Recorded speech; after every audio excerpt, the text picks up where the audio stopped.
Let's be brutally honest right now. That's a big question. I'm looking for someone who doesn't want to go to base camp, but they want to go to the very top. Whether it's here, India, New York. Civilization was born at happy hour. That's what wins. That's what stands out. That's what people are interested in. That's what I want to know. The Hospopreneurs Podcast with James Henderson.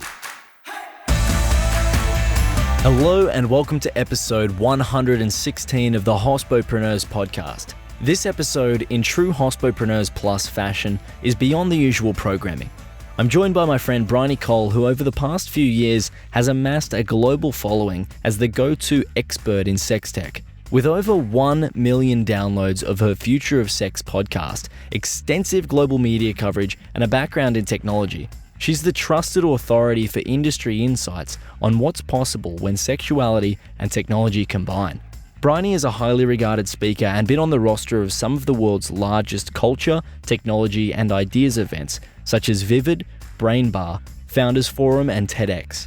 Her global sex tech hackathon events, Sex Tech School, and Future of Sex reports are considered the pinnacle of industry innovation, and she's regularly engaged to forecast trends in the sex tech industry for governments, technology, and entertainment companies. I hope you enjoy this edition of Hospopreneurs Plus with Bryony Cole. Hello and welcome to the show, Bri. It's an absolute pleasure to have you on the program on Hospopreneurs Plus. Welcome to the show. Oh my gosh, thank you for having me. I'm very excited to chat to you. It's been, again, too long between chats and now we're recording one, which is even better.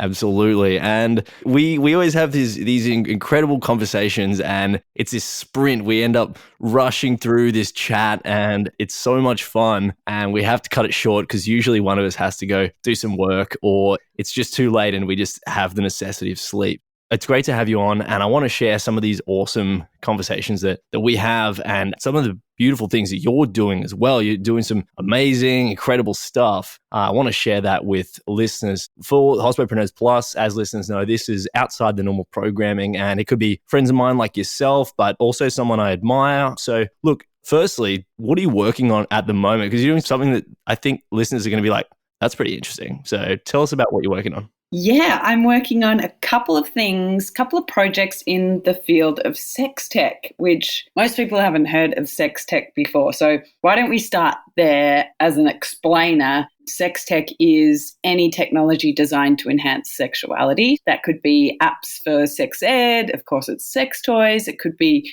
human trafficking or sexual assault reporting technologies, it could be things for pleasure and relationships and intimacy. It's a big bad world of sex tech. It's worth about, the last stat was $30 billion, but it's meant to be $126 billion in the next 4 years, especially coming out of COVID. So I've been working in the industry for 4 years, looking at all sorts of different and wonderful technologies through my podcast, Future of Sex. And since COVID hit, there's been so much to do with intimacy, isolation, technology that has been interesting. So got a new podcast coming out, or a new season of the Future of Sex podcast coming out in September. And been working on Sex Tech School, which is helping other entrepreneurs and investors and people that might have a product idea get involved in sex tech and understand what does it take to build and launch a product in this industry. Fantastic. That journey started a long time ago. And I know that you were doing work, and this I kind of want to tie this into how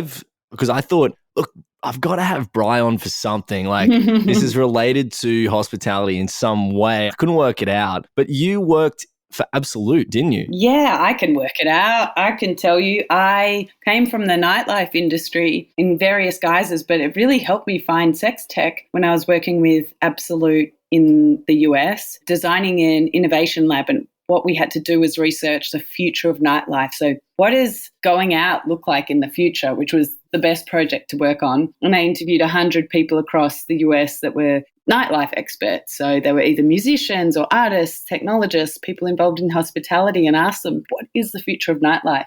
And through that research, that's where I really found sex tech. You know, people were doing all sorts of things in nightlife, changing the format of parties, doing morning parties or daybreaker, those sorts of things, but also designing technology like VR headsets to go out instead of actually going out in virtual reality. And in that tech, there was a lot of stuff to do with sexuality. obviously going out and social experiences, there's a lot there around finding your mate. So I think the two are quite closely related anyway. So I think sexuality and nightlife and hospitality are all interrelated. The way we go out has a lot to do with the way we're looking for intimacy. And so really those two tie nicely together. Absolutely. And what was it specifically that really drew you to sex tech? Is it an opportunity that you saw? Was it a gap in the market? Was it something that you were just incredibly passionate about, that you found yourself to be passionate about or developed a passion for?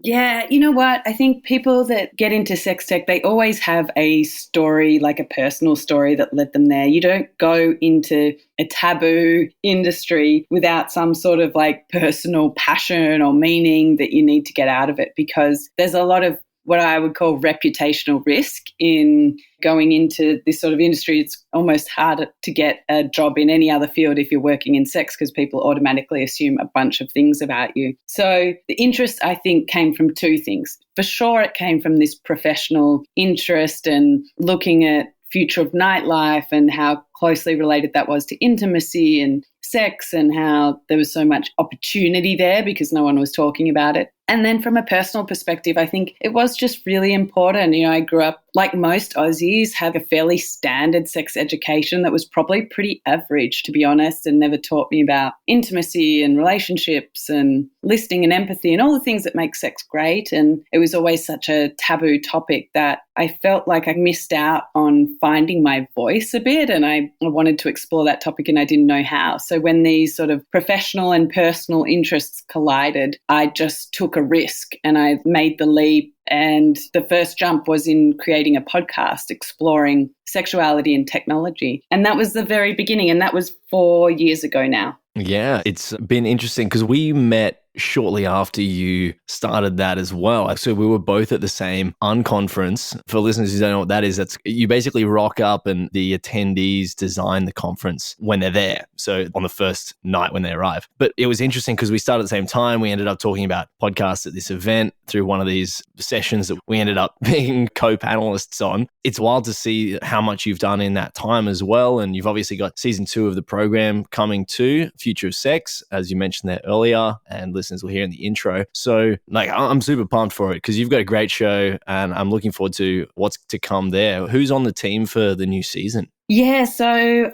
I have a producer and an editor now, which I think makes a good difference to the podcast being more regular and releasing every week. So that helps in the internal team. And then we're interviewing all sorts of different people. So we're talking about mindful masturbation, talking about sex and space. That's an episode I'm doing now where I'm talking to citizen scientist astronauts about, is it even possible to have sex in space? What's the ethics behind that? Should we be even having sex in space? Can you get pregnant in space? Then we're talking about sex and disability. There's a great new Aussie company that are designing sex toys for people with physical disabilities. And there's a whole bunch of topics. Anything that you can think of around the future of sex and stuff that you can't is definitely what we're going for with a technology spin on it.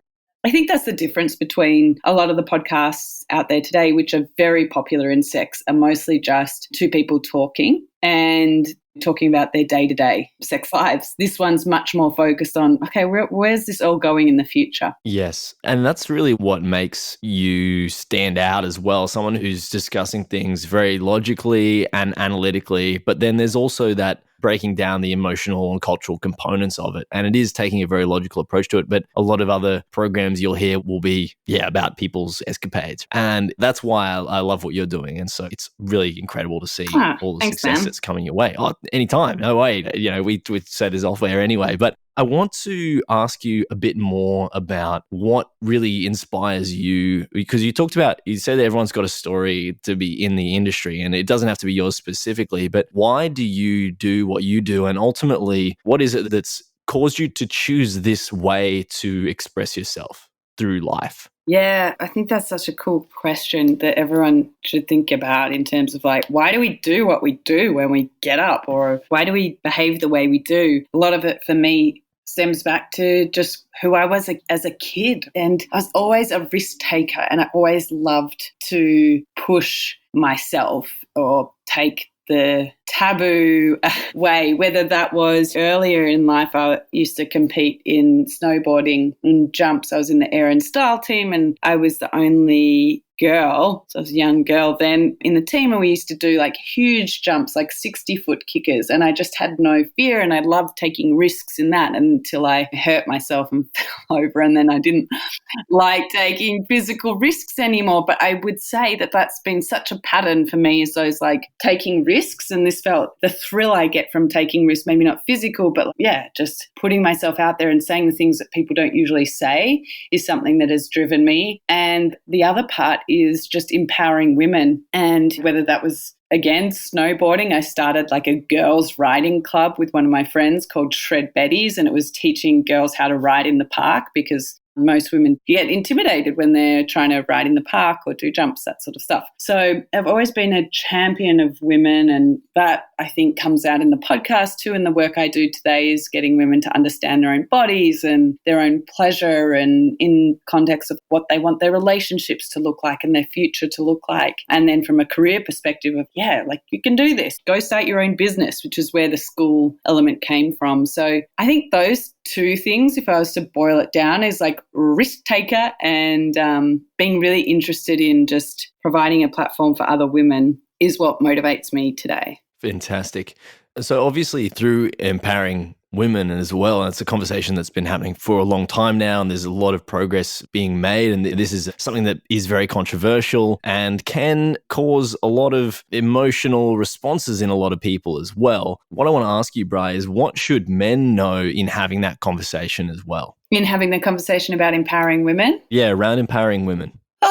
The thing to know is to listen. I think that's the biggest takeaway with men that I've worked with in the past, is like listening is providing so much more than we think in terms of just support. And then going and championing women in your workplace or wherever that is, I think is important too. But the listening has been a huge part of this change in the past few years. Me Too movement and Time's Up are great examples of that, right? Where women are allowed to have a voice and to talk about things that previously perhaps they kept quiet about around sexual assault or harassment. Men listening is almost the gift that they can give. It makes me think that there's this possibility post-equality, and we're saying some things that are very broad words that a lot of people will have connotations associated with, and I want to be very careful with that. But I feel like we're having a mature conversation to discuss these things as well. I feel like in doing that and having those sorts of conversations to empower women, a lot of men feel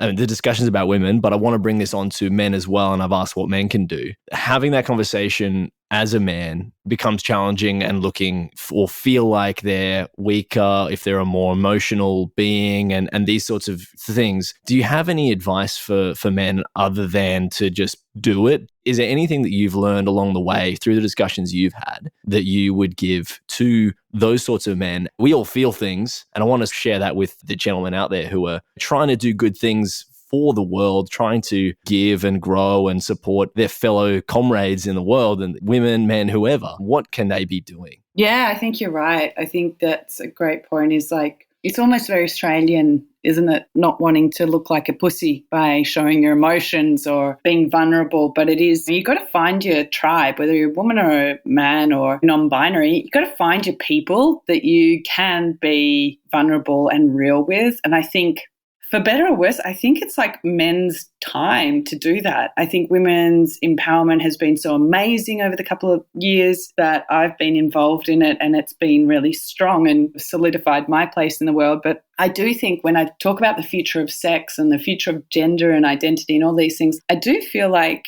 it's time for men's sexual wellness and all these things that are so hard for men to talk about in terms of their sexuality and obviously their intimacy and being vulnerable and having emotions, but everything that comes around that. There's not really that many places for men to do that yet, whereas now we have so many different avenues for women to feel safe. Certainly not enough, but I feel like this is what the future will look like, is men being able to talk about that stuff openly. And the advice is just, find those people. In New York, where I usually live, men's groups have grown so much and they're so popular and so hipster, I would say. men's empathy and sexual wellness is now cool. And I've seen that moving to Australia. I know Every Man just launched here, which is coaching and group for men. And I think that's going to be the next wave, which I'm really excited about. Brian, I want to step back just a little bit more to go to a question that I've been liking to ask on Hospopreneurs Plus, and that's, how do you define yourself at a dinner party? So this is like, I set up this scenario where it's like you're at a dinner party, you're hanging out, you've not met most of these people, and they ask, what are you all about? Like, who are you? How do you actually define yourself at that dinner party? At the moment, a lot of the identity I have is tied to my work, which I'm okay with. People say, don't you ever get sick of talking about sex and sex tech? And for now, it's good. It's a fun way to define myself as the future of sex, or that chick that talks about sex tech. I like that because it opens up a different mode of conversation, and almost everyone wants to talk about sex and sexuality and never has the permission to do so. So by waving the flag like, I'm here and let's talk about this, gives people permission to open up and to share that. That's really what I get introduced as mostly at dinner parties. And I hope in the future that will change. But right now I'm sitting in that identity and feeling really comfortable with it. So you said there in your answer, that's what you're introduced as, but how do you want to be introduced then? And how do you introduce yourself if you remove that as a component, as being the sex tech chick? Yeah, I just introduced myself as Bryony. I meant to introduce myself as anything else. I think it's more fun to not. Yeah, and I like that answer from you, and knowing you that is a good answer for you. But listeners who don't know you, like, that is perfect because you're a down-to-earth Australian girl, you're a woman now.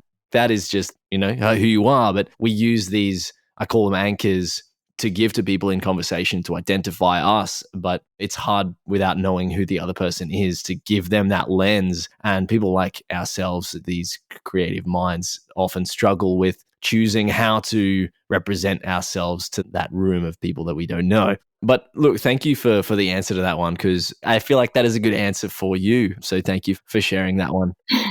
How do you introduce yourself?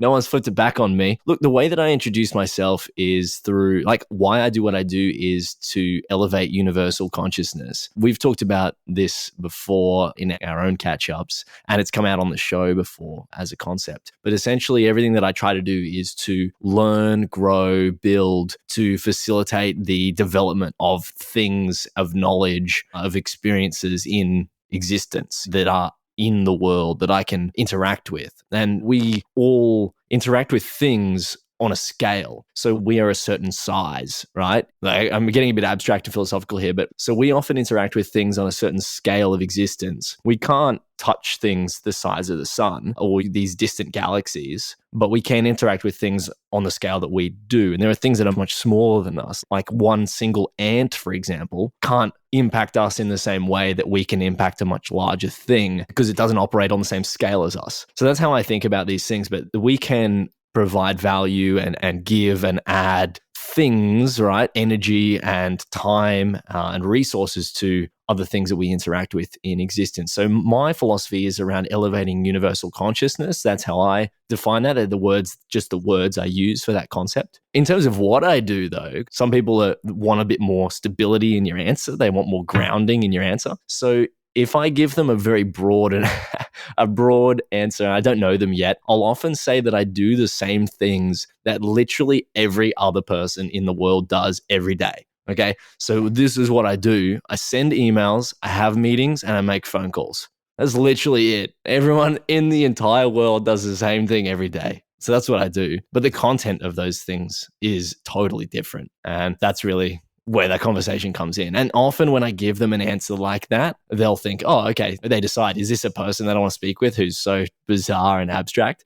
If they say yes, then we're going to be friends. If no, then that's fine. We're not going to get along. So that's how I answer that question though. Does that answer your question, Brian? Yeah. It got me thinking about what we were talking about before around women and just like how women and men present themselves differently. And one thing that I've always liked about you is the confidence and the thoughtfulness that you have in who you are and what you're about, which is why this question you ask.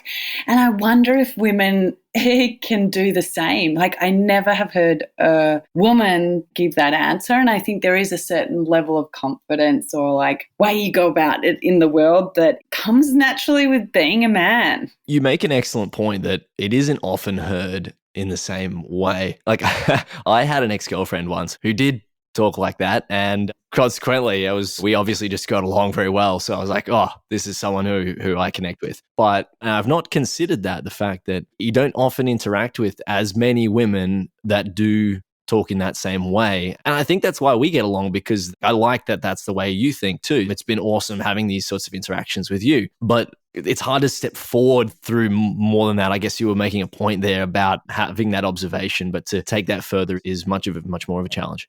Yeah. We can work to fix that. And you're doing that. Yeah, I'm going to work on fixing my answer too now, thinking, well, not fixing it, just the thoughtfulness that you have about the way you move in the world is inspiring, I think, to most people.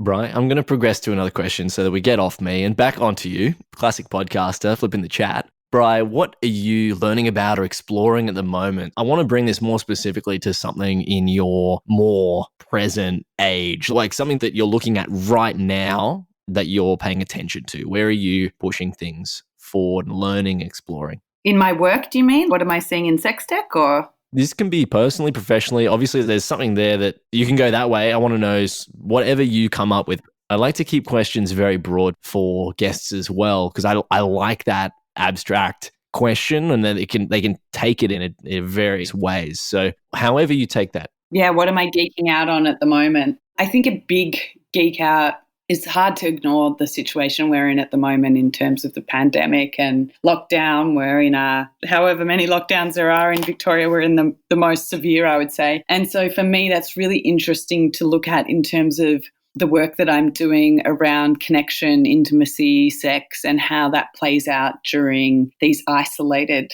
periods, right, of our life, and like how does that change our behaviors. And so for me, I've been doing a lot of research on how does that change the way people date and the way people fall in love when they can't touch and they can't meet in person, and how do relationships survive. A lot of people are either looking for help with save my marriage, or they're looking for creativity and joy and imaginative ways to spice up their existing relationship. And so all of those things are just super interesting to me at the moment, and learning about how different people react. And we all know, because we've all experienced this, moments where this might be like the best thing ever because you don't have to talk to everyone all the time and you've got a lot more alone time, or you can sleep more. And for some people, it's more anxiety producing and more stressful to be living in a 1-bedroom apartment with your partner and having to work and all those sorts of things. So looking at just the general shifts of how our relationships will change is something I geek out on a lot. And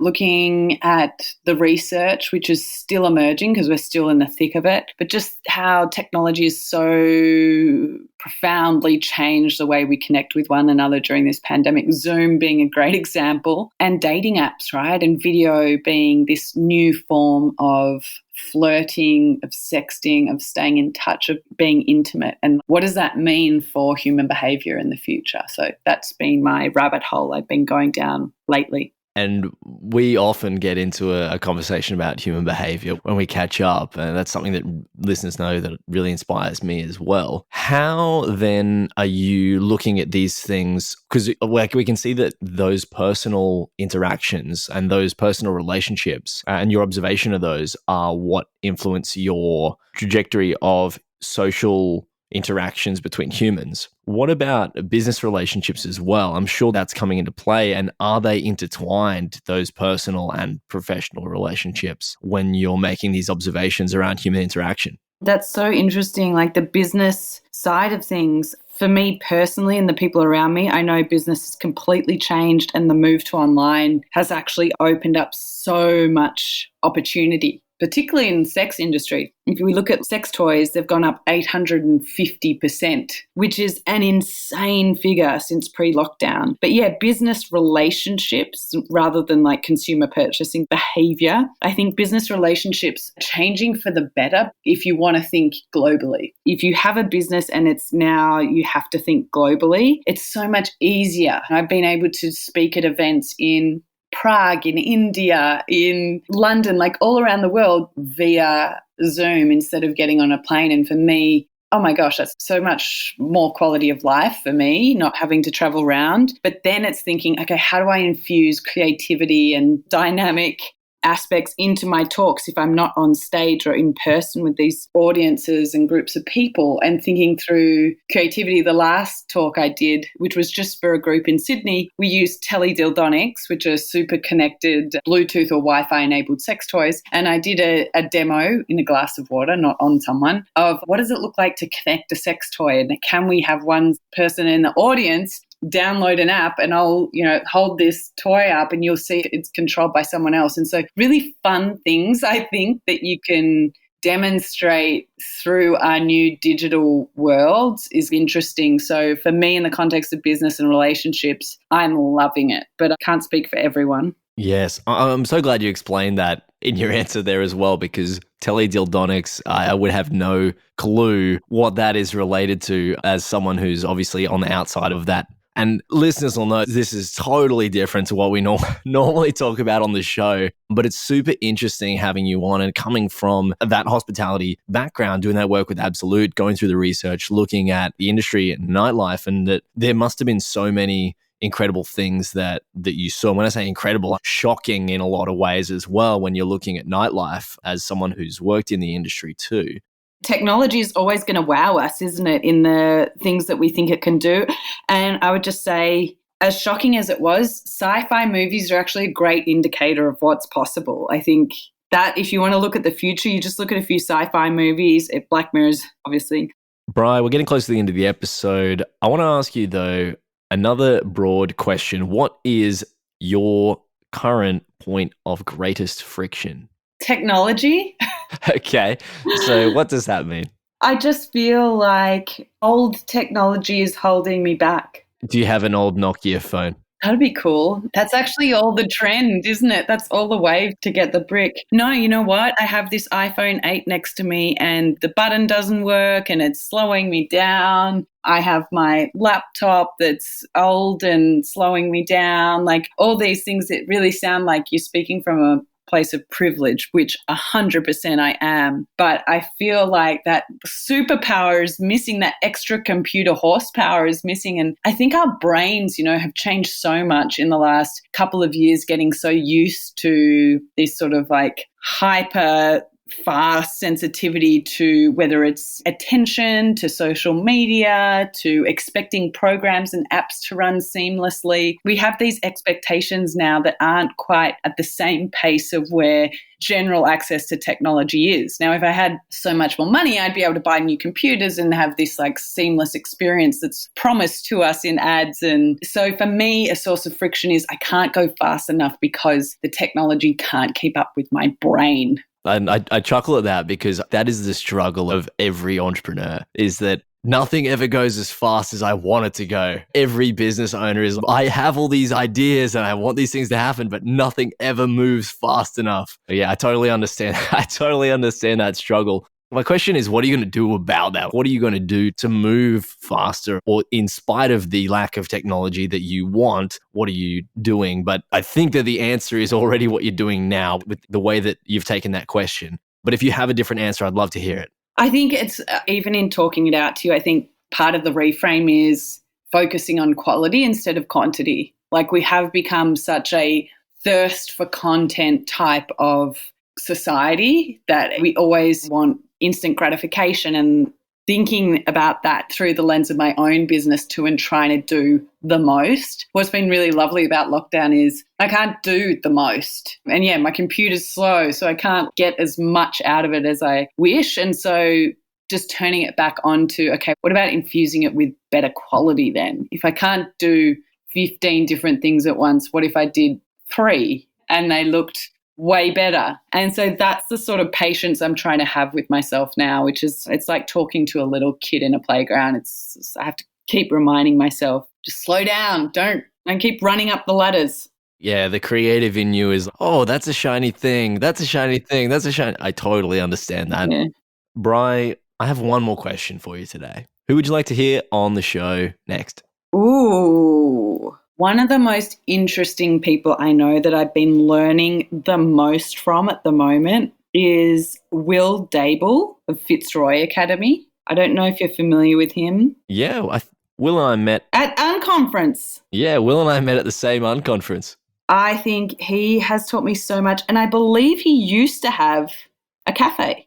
Awesome. I'd love to chat with Will. It doesn't have to be totally affiliated with hospitality anyway, but yeah, Will's a good dude. I remember him talking about like education from an evolutionary standpoint, and that was awesome. I really loved that. He's so interesting. Cool. Absolutely. I'd love to have a chat with Will. I'll have to swing him a message. That'd be fantastic. Thank you so much, Brian. I'm going to wrap up the episode there. Pleasure. Thank you very much for joining me on the show. And it's been awesome having you on. We've had a super interesting chat. And I'm looking forward to the next time we collide. paths. Yeah.